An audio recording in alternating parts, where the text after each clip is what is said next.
1800 ஆண்டுக்கு முன்னாடி தமிழோடு சமஸ்கிருதம் கலந்து கன்னடர்கள், 1600 தமிழோடு சமஸ்கிருதம் கலந்து தெலுங்கர்கள், 15ஆம் நூற்றாண்டிலே தமிழோடு சமஸ்கிருதம் கலந்து மலையாளிகள், பிறகு துளு,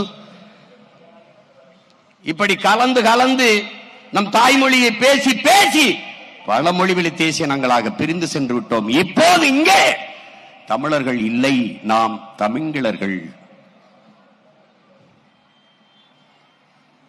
அப்ப இந்த நிலையில் சிதைந்த அழிந்து கொண்டிருக்கிற என் தாய்மொழியை மீட்டுருவாக்கம் செய்து மறுபடியும் என் இனத்தை உயிர்ப்பிக்க வேண்டிய கடமை இங்கே கூடியிருக்கிற ஒவ்வொரு மாண தமிழ் பிள்ளைக்கும் இருக்கிறது.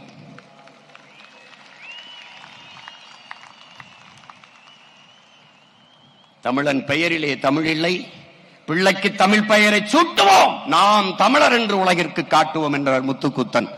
யாரும் தமிழில் பெயர் வைப்பதில்லை, தமிழில் பேசுவதில்லை. தமிழ் படித்தால் வேலை கிடைக்குமா, தமிழ் படித்தால் சோறு கிடைக்குமா என்று எண்ணுகிற ஒரு இழிவான மனப்போக்கு.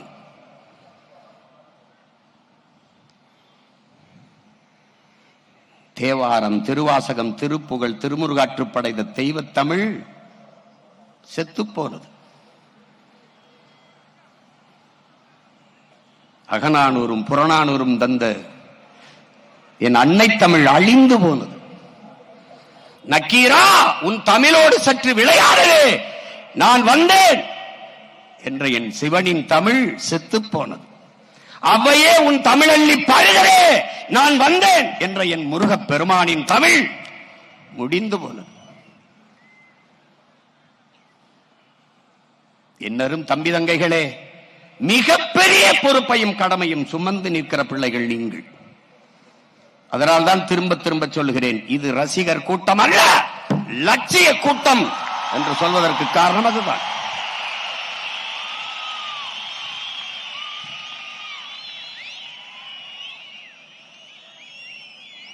திரை கவர்ச்சியா, இன எழுச்சியா?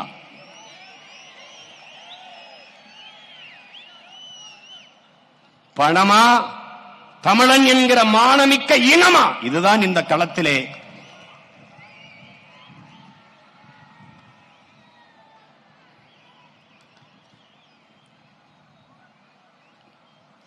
அறிவார்ந்த தமிழ் சமூக தம்பி தங்கைகளே, என்னரும் சொந்தங்களே, தமிழ் மீட்சியே தமிழர் எழுச்சி என்கிறார் நம்முடைய தாத்தா மொழி ஞாயிறு தேவநேய பாவாணர் அவர்கள்.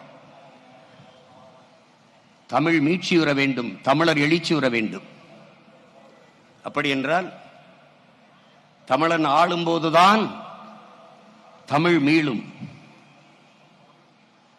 அதற்காகத்தான் நாம் தனித்த ஒரு பாதையை போட்டு தமிழர் தேச அரசியலை கட்டி எழுப்பி தொடர்ந்து தொடர்ந்து பயணித்துக் கொண்டிருக்கிறோம். தமிழுக்கு அமுதென்று பெயர், அந்த தமிழ் இன்பத்தமிழ் எங்கள் உயிருக்கு நேர் என்கிறான் நம்முடைய புரட்சி பாவலர். யாம் அறிந்த மொழிகளிலே தமிழ் மொழி போல் இனிதானது எங்கும் காணோம் என்கிறான் நம்முடைய பாட்டன் பெரும்பாவலன் பாரதி.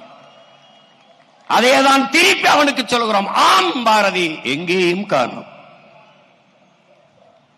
தாயை தொலைத்த பிள்ளைகள் உலகில் எல்லாரும் அவனவன் தாய்மொழியில் பேசிக் கொண்டிருக்கிறான். நாம் அந்த மொழிகளின் தாய்மொழியில் பேசிக் கொண்டிருக்கிறோம். அந்த திமிர், அந்த பெருமிதம், ஆகச் சிறந்த இலக்கிய வளமையை கொண்ட ஒரு மொழி தமிழ். நன்கு கட்டமைக்கப்பட்ட உலக மொழிகளில் முதன்மையான மொழி தமிழ். சீர், சந்தம், யாப்பு, அசை, தொடை என்று நன்கு கட்டமைக்கப்பட்ட மொழி தமிழ். ஆங்கிலம் இறைமகன் இயேசு பிறந்த 500 ஆண்டுகளுக்கு பிறகு வந்தது ஆங்கிலம். ஆனால் 5000 ஆண்டுகளுக்கு முன்பே தமிழனின் தொன்மை இலக்கண நூலான தொல்காப்பியம் இருக்கிறது என்றால் எவ்வளவு தொன்மையான ஒரு மொழியின் பிள்ளைகள் நாம் என்பதை அறிவு சமூகம் அறிய வேண்டும். அடுத்தவன் மொழி அறிவென்று கருதி என் அன்னை தமிழை அழிய கொடுத்தோம். அடுத்தவன் மொழி எப்படி எனக்கு அறிவாகும்? இந்த கேள்வி ஏன் இவரிடத்திலும் எழவில்லை? ஆங்கிலம் ஒரு மொழி, அது எப்படி அறிவாகும்? எப்படி அறிவாகும்?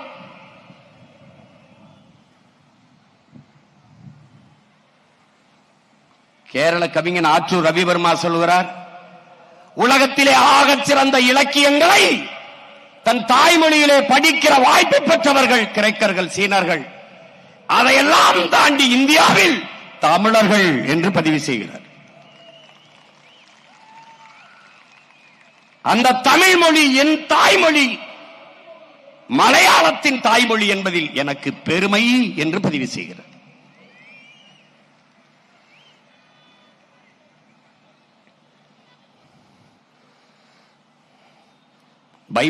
பைபிள் கிறிஸ்தவர்களுக்கு, திருக்குரான் இஸ்லாமிய மக்களுக்கு, பகவத்கீதை இந்து மக்களுக்கு ஒவ்வொருவரும் மாறி மாறி இந்த வேத நூல்களை, இந்த புனித நூல்களை படிப்பதில்லை.